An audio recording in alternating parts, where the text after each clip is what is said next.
Hi there. In today's video, I'm going to show you how to fix Google My Business photos rejected. Let's get started.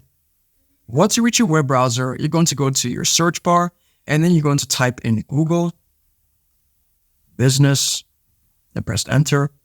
Now, if you already have a Google Business, it'll pop up somewhere here. But in my case, it's over here, Lorton's Bakery. So I'm going to press on View Profile.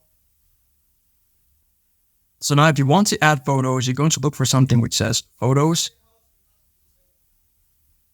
Now it says you can manage photos and videos uploaded by your business, add a cover photo, and add a logo. Now, if your photos get rejected, then there are some things that you need to keep in mind.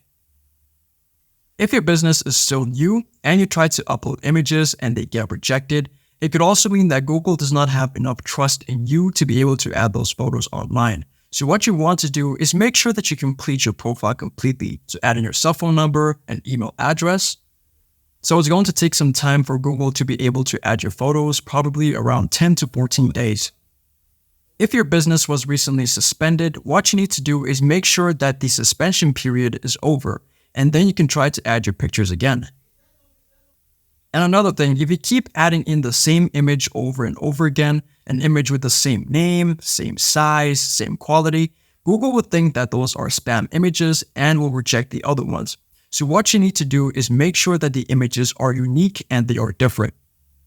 And what you need to do is make sure that your images are high quality, not blurry, and not too large. So in terms of not too large, we'll think of a number like 100 megabytes because that's a little bit too much. So Google would definitely reject those. So make sure that the file size is pretty small. If this video helped you out, then please leave a like and consider subscribing. It's free and it helps the channel to make more videos like this.